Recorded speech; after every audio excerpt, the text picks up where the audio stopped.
Hey guys, this is John from Walton's, and this is Meatgisitcs top 5 meat hacks for making cured sausage.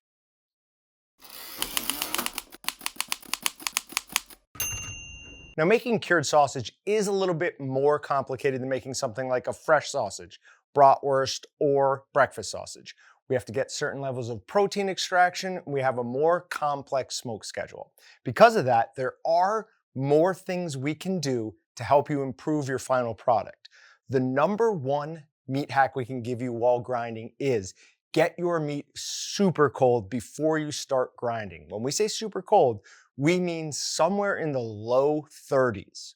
Meat does not freeze at 32 degrees like water does. So what we recommend you do is cut up your meat into chunks small enough that they'll fit down your grinder's throat, and then put them in the freezer until they have some good texture to them. You want to be able to poke at them and get some resistance back. A little bit of hardness on the outside of those meat pieces is nothing to worry about. Your Walton's grinder will chew right through it. Then grind first through a 3/8 plate that's been well oiled. As you're doing that, keep in mind that putting the meat back in the freezer between your first and second grind is perfectly acceptable and is going to greatly speed up your second grind. Speaking of their second grind, our second meat hack is to not use your stomper when you're grinding your second grind through a 1/8 inch plate. What you want to do is have your meat all set up towards the back of the hopper and put just enough meat down your throat so that once it clears that chamber, once the screw has taken it and moved it out of that chamber, you'll put just a little bit more, just enough to fill that chamber. Let it go. It will just keep clearing and you keep slowly pushing it down. Your grind will be much faster if you do that than if you put large amounts down and try and push it down with your stomper. What happens when you're pushing it down with your stomper is you're creating more back pressure. If you look inside one of those grinders, you'll see that the auger is set up as a screw system, but on the inside of that, you're gonna have basically spirals that coincide with that screw system. That is to help prevent the meat from getting back up over the auger system, but it can happen. As you push down, you're creating more pressure, making it more likely for it to force its way back over, and oddly enough, slowing down your grind. Now, during your first grind, if you do have very frozen meat, pressing that down so that the auger is forced to grab it is perfectly acceptable. But during our second grind, we want to use little to no stomper.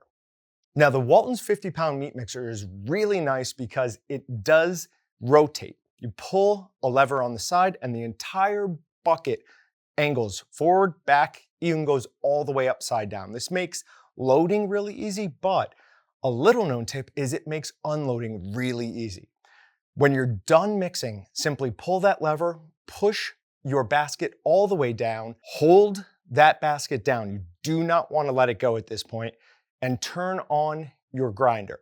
That will spin the paddles and will force the vast majority of the meat right out of the container and into whatever you're mixing into. Now, when we're smoking, one of the hardest things for you to do at home is get past what we call the stall. Now, the stall is when the evaporation energy coming off your product meets and sometimes even exceeds the thermal processing energy. Think about it like sweat on your skin. When it's really humid out, you sweat more, but you don't cool down as much. That's because there's enough humidity in the air to prevent your sweat from evaporating off of your skin. So how can you do that in a smokehouse? You increase the relative humidity. Most home smokers aren't gonna have a way to do that, so you put in a water pan, which is great. Probably increases your relative humidity 5%, somewhere in that range. But if you use an oversized pan and automotive sponges, this is full of little tiny tunnels and crevices. All of that is surface area for water to be evaporated up off of. So you have more than quadrupled your surface area by putting automotive sponges in there and let them stick out of the water. Now, another great cooking hack is don't finish it in the smoker.